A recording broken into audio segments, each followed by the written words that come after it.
Welcome back to Pole Obsession.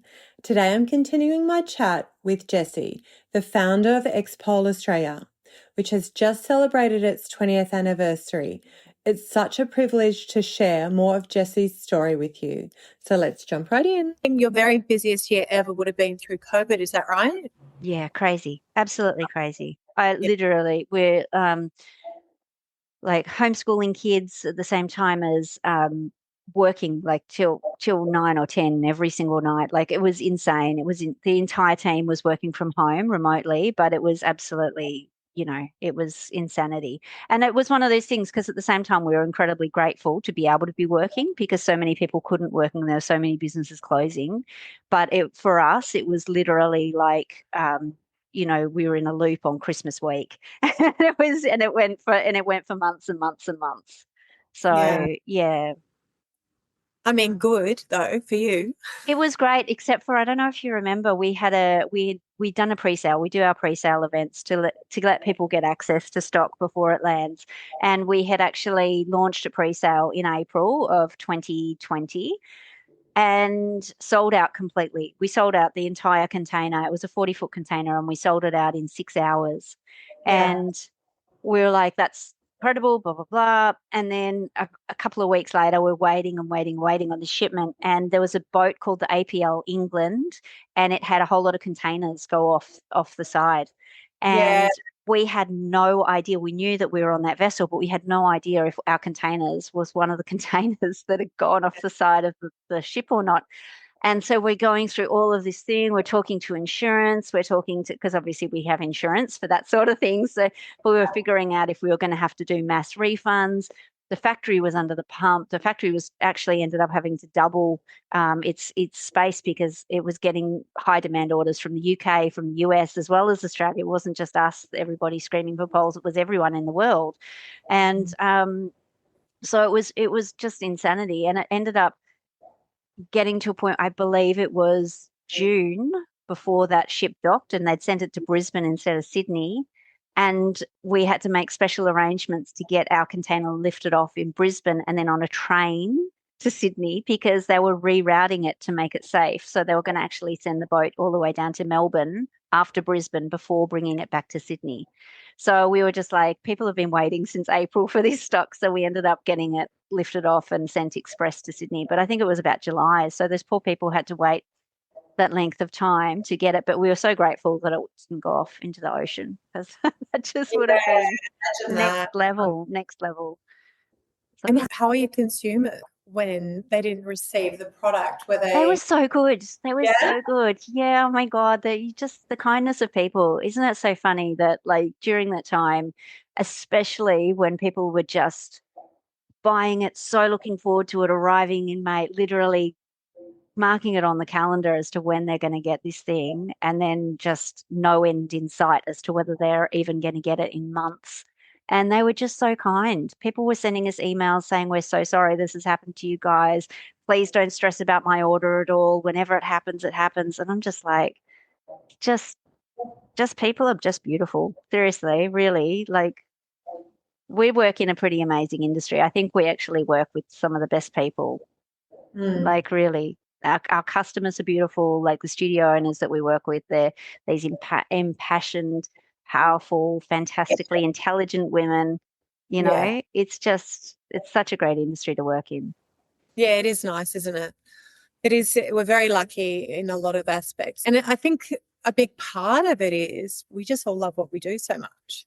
And not everyone can say that about their job. So, I think that makes a really big difference when you're going to work and actually really loving what you're doing every time you're going to work. I'll just add to that really quick. I think it's nice people, but I think it's also being able to lift up other women and see them be successful at things, whether that's dancing or whether that's in their business life. Like that's what I get a real kick out of, to be honest, is just women kind of realizing that they actually have this strength and they can do stuff, whether that's a physical or an emotional strength, or seeing them build a business from nothing into this big, this big Yeah. beast where they've got this brand that's recognized and they're doing all these incredible things. That's what I get a kick out of. So Yeah.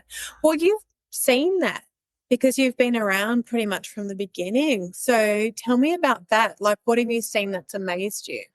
So much. That is such a huge question because you said earlier, like just about every second person has done pole these days, and I love that. But I think also there's just so many people that I'm so grateful for in my work life, and people that have become lifelong friends, Yeah. and people that have seen my babies grow up. Like my oldest was literally I got pregnant with her probably a year after I started Expol, and I was a single mum the whole way through. So I literally I had people that were running small pole studios out of their homes and then started businesses and still run studios today. And they've been on that whole journey with me, but it doesn't feel to me like a business journey, like a transactional corporate style journey. It's as much as everyone kind of maintains their professionalism these days, I'll jump to that in a second. But I think it's for me, it's a much more personal journey because it feels like a lot of the people in my industry and in my circle are actually family. So, Mm. a lot of the special memories I have of traveling with my daughter when she was little were going to pole events, Yeah, I remember. I remember like her at all the pole events. wherever I would go to, Yeah. international pole championships, bloody Singapore, Singapore or Japan, or she was in a pram, she was nappies, like, APDC down in Melbourne, like, I'm setting up trade shows and literally had her in a pram on the side. And, mm-hmm. so I think because a lot of people, I guess, saw that personal side of me in my work capacity, for me, it doesn't really feel like a corporate or a job as such. It's more growing my circle and my friend and my family circle, which sounds really sappy. But just to go back to that professional thing, my point to that was when I first started in the industry, it was very much, there were still a lot of men, and I don't say this men as I'm not a man hater, right? Yeah. But there were a lot of men running the pole industry and all the clubs, and they ran the girls.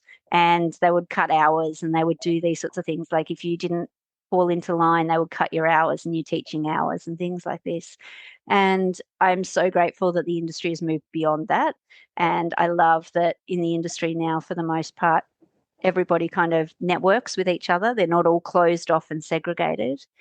And I think that's a huge difference in the industry between now and 20 years ago. It's probably the biggest difference. And I think it's women have just taken it over and just made it their own. It's just fabulous. Yeah. And there's been like so many pole studios come about and big ones and franchises and the clothing brands and all the Yeah. parks. So the expansion of all of that as well. Like you've seen it all.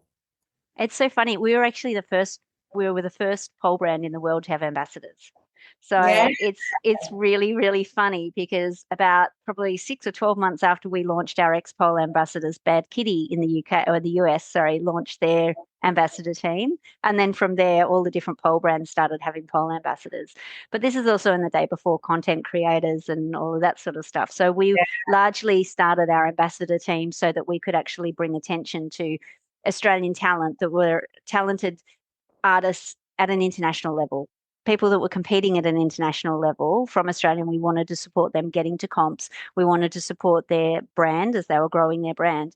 And, at that point in time, Instagram wasn't a thing, right? So, Yeah. you're going back to the early days of pole, Instagram wasn't a thing. So we were doing things like posters and sending them out. So people would have their own brand posters and they could do signings and things like that, and wherever we could, basically promoting our ambassador team. So it was a win-win. And again, that was just a really cool thing, that it was like an evolution, and all of a sudden there are all these brand ambassadors everywhere. It's really cool. Yeah. And it's kind of morphed into influencers now, hasn't it? Sort of Very changed. different. Yeah, it's very different. Yeah. Yeah, it's different now because, and I think that makes it hard for even like online platforms and teaching platforms, to be honest with you, because oftentimes, you know, you could have the biggest or the best sort of online class platform or teaching platform, but also you might be up against an influencer who's got a huge following and they can just, put out classes sporadically, or, it's just very different. It's very different to the way it used to be. You don't have to have any rhyme or structure or anything about it. If you're good at selling yourself, then you'll be good at selling your classes, irrespective of your level of ability at pole. It's quite different. Yeah, I mean, pole's completely different in general from 20 years ago, isn't it? Everything. Completely. Everything, the whole industry, the tricks, you name it, it's all As changed. soon as you had all of the Russians and the gorgeous Eastern European girls coming in and with their beautiful lines, and they're like 10 and they're doing things that No. international champions have never done, like things like that. As soon as you bring in that gymnastic and acrobatic element into it, it's funny. It's changed it a lot, because it's now a lot of those moves are completely unattainable for the average woman. So in Yeah. some respects, it's actually made it a little bit more polarizing for women to kind of, no pun intended, but polarizing for women to kind of really feel that they would be able to dance in their own way. Mm. And I think that's been a big mantra of ours for the last 10 years, is that the authenticity in your dance comes through when you pole in your own skin, and you pole in a way that makes you feel comfortable, and you move in a way that you move, as opposed to trying to emulate somebody else.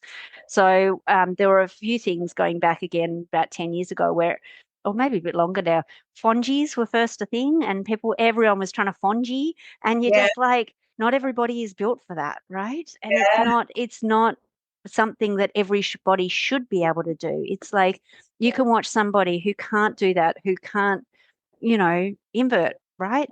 But she could be the most absolutely captivating, beautiful, graceful dancer. And that show can be equally as good as somebody doing all the dynamic, crazy tricks, right? But they do it in their own style, in their own way. Two beautifully, incredibly beautiful performance, but just polling the way that they feel comfortable, and it expresses their own, I guess, their own heart and their own authenticity. Yeah, I think I love that about polo. That's one of the best things about polo, is you just do you, whether it be competing, whether it be doing a show, whether it just be doing a class, whether it just be dancing around or doing all the tricks, do whatever makes you happy with pole. I think that's such a great thing about it. 100%. Yeah. Yeah, and the fact that we can still do it, like, for so many years, we're still going.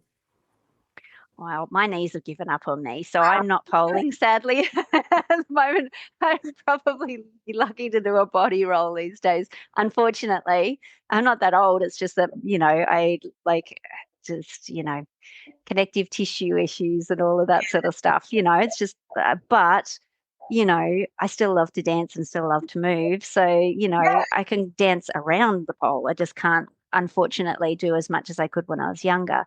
But at the same time, I don't really feel that I need to do crazy moves, and I don't really feel that I have to prove anything to anybody in that respect anymore. I went through a bit of a period probably 5 or 6 years ago where I got really a bit shy about the events and going to events, and a little bit of anxiety about it, because I felt like I had a bit of, what do you call it, imposter syndrome going on, Yeah. kind of, because I'm like, I can't do what half of these beautiful girls can do. So who am I to be like telling them about stuff, anything to do with pole, right? Like I'm more comfortable in the background anyway. But, I think the older I get, the more I kind of realize, actually, the amount of stuff that we have contributed as a brand to growing the community and the industry, and to evolving things so that people can pole wherever they want to, recognizing that if we hadn't done that, yes, somebody else might have come along and done that, but nobody had before we did. So that for me is something that I'm really proud to own, and gives me that confidence in kind of going, like, we're here, we're from Expo, like, yay. Like, it's like, Well, we're legitimately here, like, for. no one still has done that in Australia. You're still the only one that's done that in Australia. Like, the home poles are pretty much X-Pole. I mean, there's a couple of other brands, but there's not a lot of them. X-Pole's definitely has a monopoly on the market. It's not because there wasn't the opportunity, right? There was the opportunity there. There has been the opportunity there. And what it comes down to is that we've just had this obsession with holding local parts, doing the local customer service, doing the stuff that costs us money, like having people available through the day to take calls, not pushing all of our customer service offshore and, just doing a global call center or a global kind of, email center. Like we employ local people, and we've had a few, quite a few admin trainees come through our office over the years who always end up coming back and working for us after they've gone and worked in corporate, which is quite funny. But it means that, like that stuff costs money to do it, but we do it well, and then we're proud of it because that's what we aim to do. So, I'm available, my girls are available, like we're always around. And these days we're super lucky because we also have Toby, who, whilst he's not a direct employee of ours, he's certainly part of our team. And he just is so knowledgeable and so helpful and so hands-on that it means that anything that is more technical or requires an actual call out, he'll often go and do the service calls. So, it's a great little team. So what does Xpol look like? You've got a big warehouse, you've got a team, like you've got Toby and you've got the girls that you work with. What else do you have? That's pretty much it, to be honest with you, because whilst it's a global brand, we're a small team. It's a very small business. So the biggest we've ever been was just post-COVID. We had 8 people working, like employed directly. And that was the biggest we've ever been. At the moment, we have admin, we have tech support and events all in one, and we have accounts, finance, HR all in one, and then we have me. So it's a really small team, but it's just it works because it's about the right size for getting through everybody's inquiries and things like that. So, it's good. We have one other person in who does our all the social media and like that sort of the marketing, the more modern marketing, I should call it. And he does all of that remotely, but he's a professional dancer, so he kind of gets it. So he doesn't need to be in the office. So no, well, I think a lot of people are still working from home now, aren't they? Really, yeah, it's just, I think it's the flexibility for my team anyway. They sometimes work from home, sometimes not, and it's completely up to them when they come in and don't come in. And I just think it gives people a feeling of autonomy, and it makes people feel like you actually trust them. So we don't micromanage. It's just everyone works together. Yeah, that's good. One other thing I did want to ask you about pole physics. Pole physics, yeah. Tell me about. So pole physics is the only moisturizer for pole dancers worldwide, or the only moisturizer formulated for pole dancers, in that it's no residue, it's no slick when you sweat, because oftentimes you'll put something in, put something on your skin, it feels like it's soaked in, you go to pole class, you sweat, and all of a sudden you're coated in this slick grease. So pole physics has been formulated particularly for that. It's literally the only product in the world that's been formulated as a gradual tanner for pole dancers. So we actually have a tanner. You can wear it. It won't stain your whites, which is really good. And then you can actually pole and tan all on the one day. So pole physics was developed probably, 15 years ago now. 15 years ago we launched. Which is just crazy. And it's been used globally, like, for 15 years. So there's, it was originally formulated, how funny is this? Because my daughter was a baby and I was a bit of a hippie, organic, natural chick back in the day, and you couldn't buy easily organic moisturizers. Yeah, right. 15 years ago. It was like really hard to find them. And so back in the day, when we got pole physics formulated, which, we own all of the formulations, part of the brief was very specifically that I wanted it to be gentle enough to be used on a pretty much newborn baby.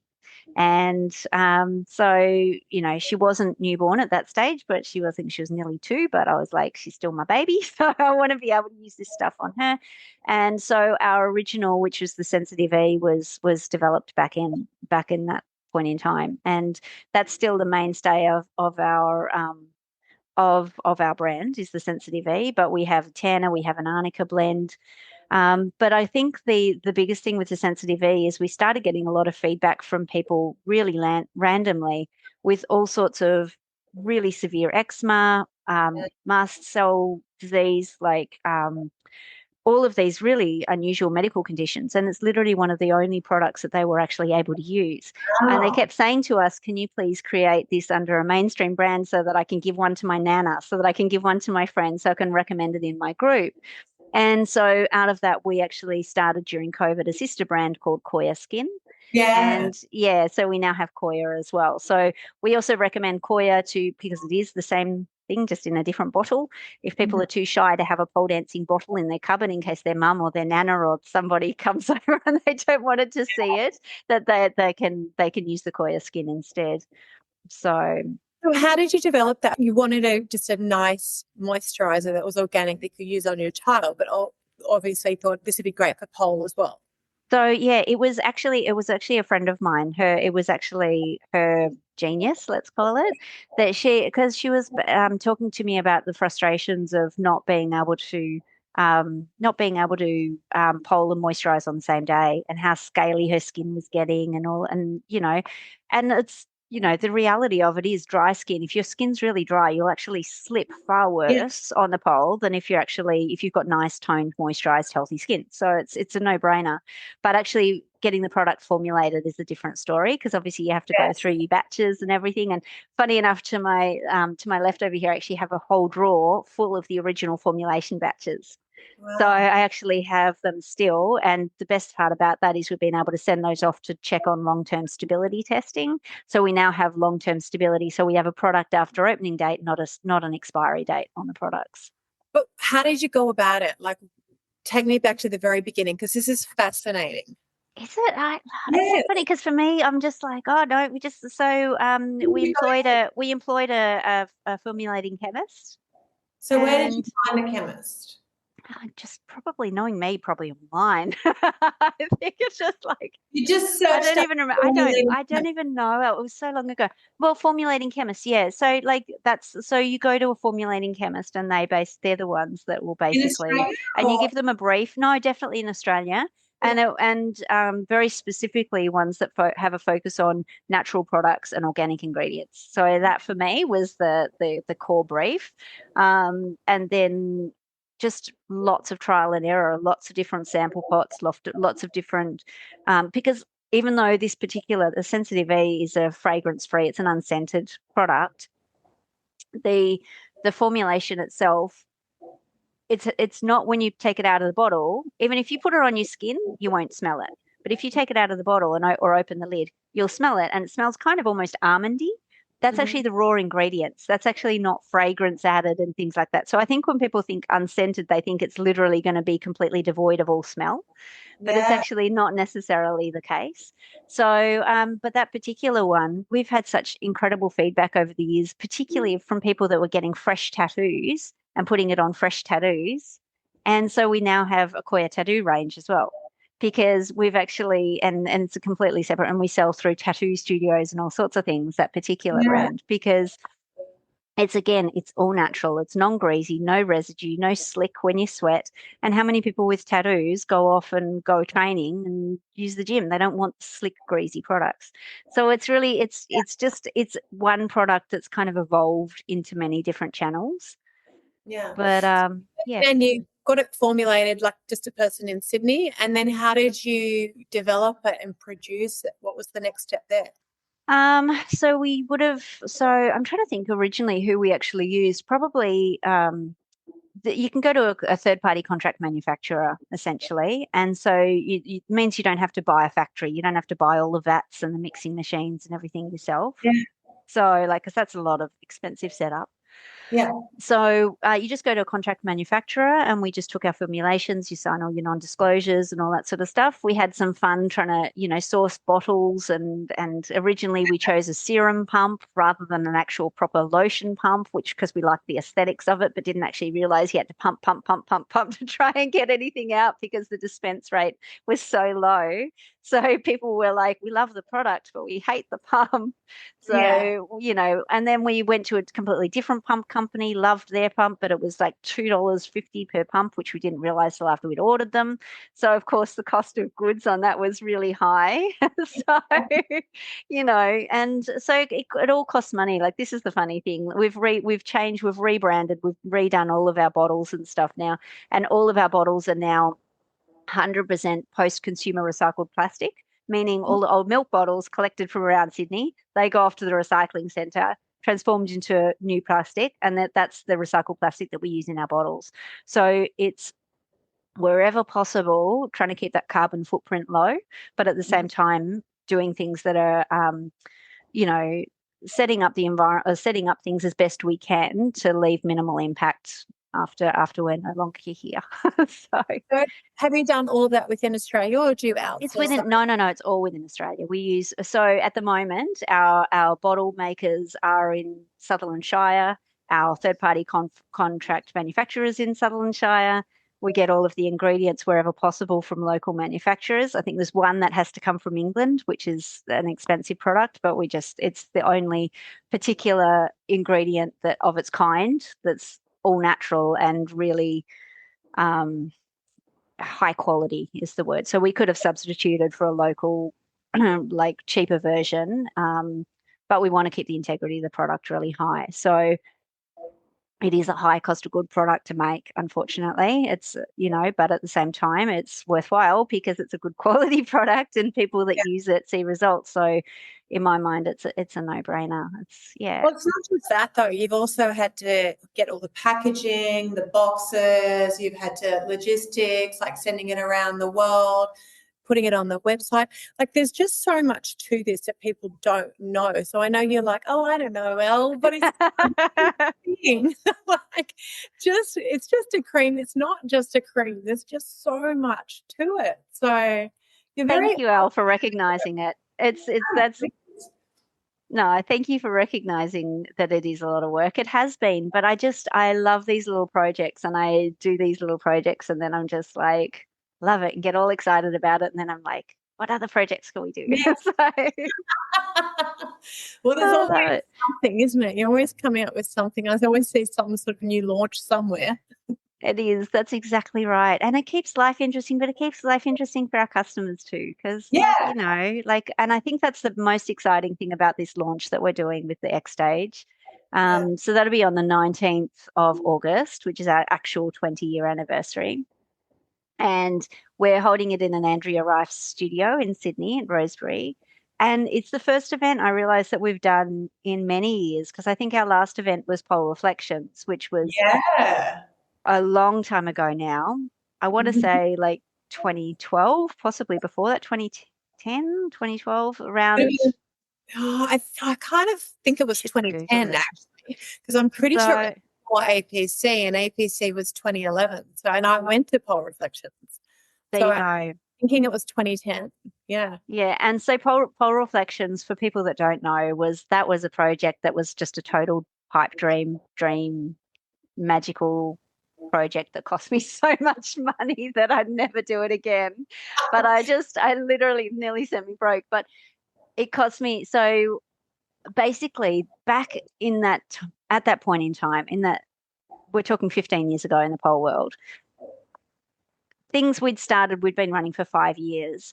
There were no touring artists. People didn't come over to Australia and do a tour around and do workshops. It didn't happen. People didn't do that.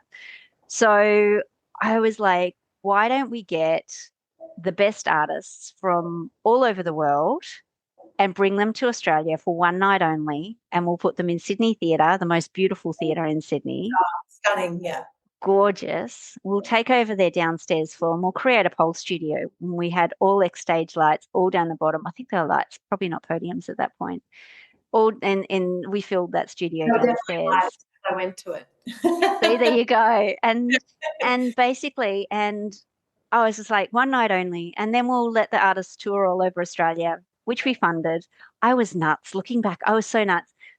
It was just such a crazy idea, because I did all the visas. I did it all properly. I did visas for every single artist.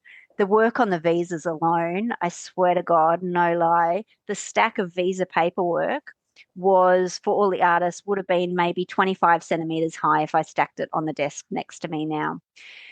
And so I paid for all their visas. I paid for all their flights to come over. In some cases, I paid for their entire family to come over. Right. Oh, I remember Zaraya. Yeah, the whole family. Yeah, I remember that. And I think Nana as well as the kids. Yeah. So yeah, to nanny, so she could nanny for them. Yeah. So I flew them all over and I gave them the brief that if you literally had one night to show the world what pole meant to you, what performance would you do?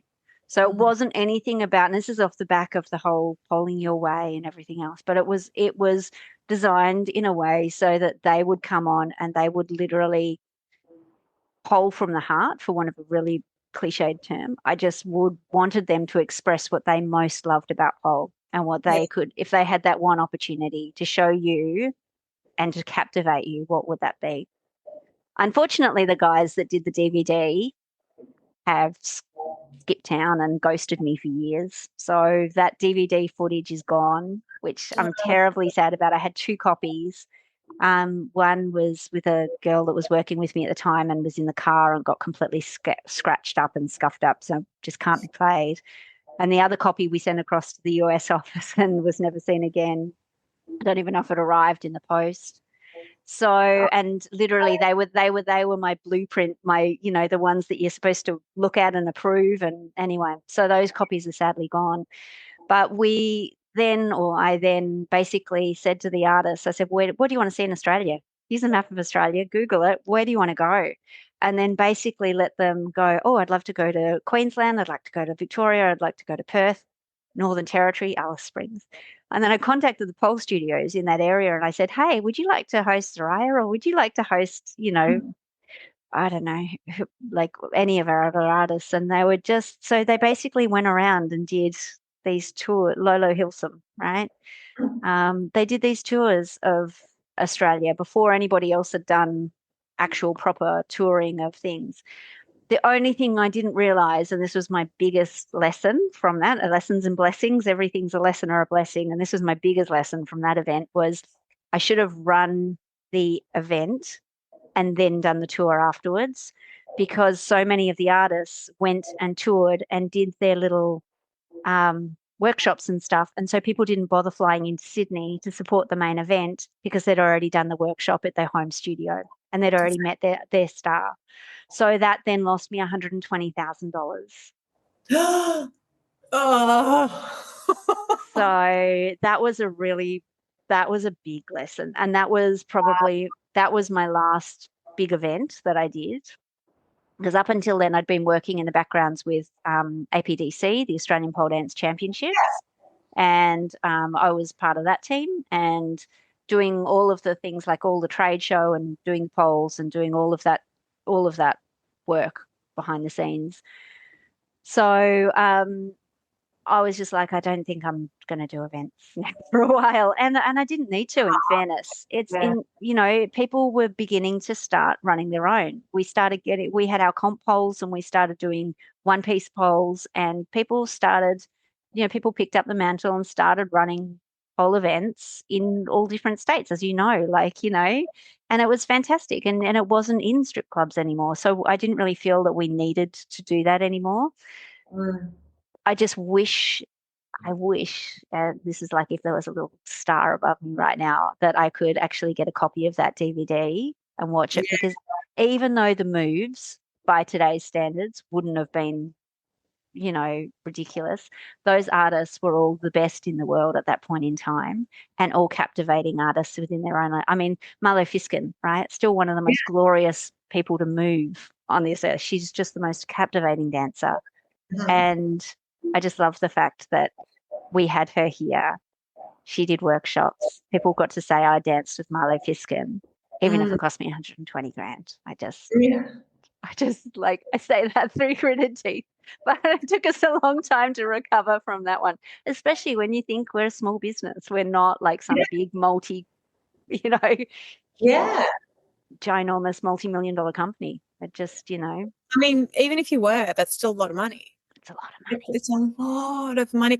I don't think people actually realise that a lot of us that do put on pole events, it ends up costing us money.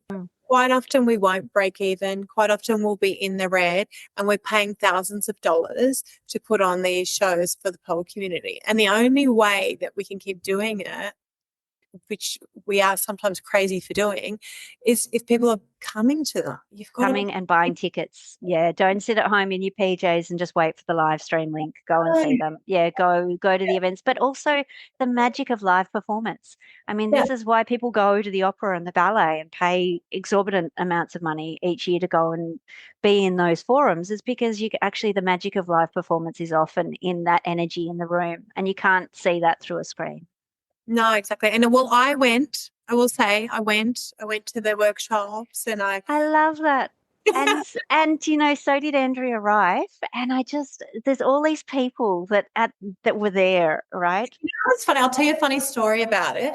In one of the workshops, and I think it may have been, I can't remember who the workshop was, but it might have been Zaraya's, it might have been Marlowe's, one of those. Next to me was Shimmy and Maddie learning. On the other side of me was Carly Hunter. Funny. So I know, and I tell this story sometimes to my students about Australian Pole Expo. I said, come, because you just don't know who's going to be next to you. You don't know the friends that you're going to make. You're going to be standing next to big giants of the industry one day that are just coming to do a workshop with you, It's So, so cool. That's yeah, so cool. And I it's remember, funny because I think there was a photo that Bailey Hart posted the other day, and I think she and Carly were there in that beautiful yeah, space. yeah, and Lux was there. I remember Carly, Yeah. Shell was there. Well, Shell was Yeah. performing Shell was too. performing. I had Shell in there because she'd done the Hafinator, and it was like, and then for people that don't know, go and Google Michelle Hafner, or she might be under Shell Hafner, at International Pole Championships, and she did the Hafinator, and it was just epic at the time. Well, she Absolutely brought it epic. back last year. She did it at APC last year. I love that. Yeah, I love that. Yeah, Yeah, Hafinator. I love that she's still polling. I just love that. But see, Andrea Rife back then as well. So Andrea Rife was an oh, I won't call her a novice poller, but she was early in her career, and Yeah. she loved it so much that she was just like a focused little rocket. She was just like loved her workshop so much that she went and like lived with Soraya and Nick Yes. overseas and trained with Soraya because she was like, I didn't get enough in this workshop. So she went and lived with them. She's like, right, give me your training, give me your nutrition, give me all of these things, right? And set her up. And then she went off and then she came back to Australia and then she's like, right, next thing I want to work on is my dancing. So she went off to, the what is it, Sydney Dance Company, and Yeah. she trained dancing. And I'm Yeah. just like, I just love it because she has these little goals and then she just goes off and smashes it. And I Yeah. just, and they're the things that keep me so hooked in this industry because literally you see stories like that and then you see people go and kick ass at the end of the day. It's just wonderful. Really Yeah. good. No, it's cool. And you launched a lot of all of these things, that wouldn't have existed if it wasn't for you. Oh, thank you, Al. That's lovely credit. But X-Pole is such a huge part of Australian pole, and all of these brands and I don't think people realize all the sponsorship that you do as well. Like yeah, you we do a lot. are so supportive of the pole community and the amount of sponsorship that you give to competitions, to shows, to studios. People don't realize the amount that you give back. I think it's I incredible. think that you're right on that. I think a lot of people don't see that because a lot of people don't necessarily see inside the show bags and stuff that people get unless people do shout outs afterwards when they've actually got it. So, we do probably, I'd say probably over, it would easily be over 10, 15 grand, probably a close on 20 grand a year in just giveaway for comps and things at the moment. And that's, whether that be in vouchers or whether that be an actual product, whether that be in, we do things for supporting actually comp organizers and stuff to make the polls more affordable. And we often do, wherever possible, we do different things in that regard. So, I guess there's a lot behind the scenes. You're right. Yeah. And we don't like to, and I don't know why it is, because you see brands do it all the time. We don't like to shove it down people's throats. Hey, we're doing this, and hey, we're doing this, and aren't we good because we're doing this? We just kind of chug along quietly in the background and just wherever we can try and lift other people up. And I think that's the energy that we want to put forward into the industry, because that's what we want to see other people do. I think one of my biggest things my entire life is um, it's almost religious, the do unto others thing, but literally it's an acid test in my mind. Is how would I do to other people the way I would want to be treated, and Yeah. that goes forward into my work life as well, in that if I was in that position, what would I hope that somebody else would do for me? And that's a way I approach with my customers, with my business relationships, and my personal relationships. And if I'm a beginner polar and I'm just starting and I'm having this issue because I don't know how to put my pole up, or what would I hope in that same situation, right? I would hope that someone would get on who's reassuring and tell me, right, no, you've got this, you can do this, this is how you do it, and talk me through it, right? So it goes from that and it goes all the way through to, if I'm organizing a comp and I know I'm losing money, how am I going to afford these poles? Like, how can we make it more affordable for you so that you can do that comp? And Yeah. it goes forward in every way. And hopefully that'll ripple through and other people will do the same. Yeah, no, I think it does. I think it's a very big part of baseball. And I think anyone in the industry that has studios, that runs comps, they all know that you do that. And I think everyone really, really appreciates it, because it is hard. It's hard. You're a very special part of our industry. Oh, thanks, Al. Thank you. I'm not going to be able to fit through the door tonight. Big head. Very good, very good. Are we allowed to talk about it's next week? Yeah, the 20th. Are we allowed to talk about what's going to happen then? Oh, on the 19th, is it? Yeah. So, well, the main public knowledge is our launch, is our preview launch of the stage. And then we're just, so basically, yeah, we're all getting together at Andrea's studio. We have lots of people joining us from all over Australia, as well as people that are just, excited about pole or wanting to see the new stage. We're inviting everybody. They do have to do a sign up beforehand, so we don't have randoms walk in off the street and start rifling through Andrea's studio. So like it is going to be it is we're calling it invite only. We're sending it out through our socials. So if you haven't heard about it, I guess, and if you haven't kind of received an invite to it, then just jump onto our newsletters or even email our office, and we can help them get on the list for that. But it's just going to be really lovely, informal way for everybody to network, for everyone to come together as a bit of a celebration. Yeah. And whilst it's not going to be like a really hectic, crazy thing, it's only going to be like for, I guess, an hour and a half, and people get to come in and meet some of their pole celebrities, but at the same time see the latest in pole tech, meet our team. We'll have a little display there with different finishes and widths, so that if people do want to talk to our team, they can. Same as with the pole physics. But for the most part, it's going to be just a really informal, lovely celebration with people that we really enjoy spending time with. So, yeah. Are we allowed to say who the pole celebrities are? I don't know yet, because I don't know with flights and stuff. So I don't want to overcommit and then put pressure on people. Yeah. Sorry. But yeah, I know there's going to be like, a couple of celebrities there. Like you might be able to meet Elle, you might be able to meet Andrea. Toby J, the pole doctor, might be there. So just like, Yeah. that's as much as I can say to that. It's also people are trying to, we've sent it out to the invitation, and also people are just trying to organize things with kids and family, and whether they can, what they can do, what time they can get there, and all that sort of thing. So I don't want to overpromise, but yeah, if you're interested in coming along to an informal but also very special Expo occasion, I would say that would be the place to be on the 19th of August. Okay. I heard it here first. Yes, absolutely. Well, definitely, because it's, unless they're following our socials very actively, then they're definitely hearing it here first. So, yeah. All right. Is there anything that you want to say that we haven't talked about? I don't think so. I'm just very grateful to be in the position that I am. And I think, grateful as a brand, grateful as a human, grateful as a woman, grateful as a friend to everybody that I've met, over the last 20 years. And this is very much feels like a 20-year chapter that I'm literally got this chapter, and not that I'm closing that chapter, but we're literally starting a new chapter fresh from this August. So we do have one huge announcement Yeah. on the 19th. Oh, on the And 19th. on the 19th. I want to, and I can hint that it may possibly be a new team member joining our team. That's a very special team member. That's a very special person to the Australian pole community. That will be joining your team in what regard? Possibly an ambassador. Oh, we're bringing ambassadors back. Possibly.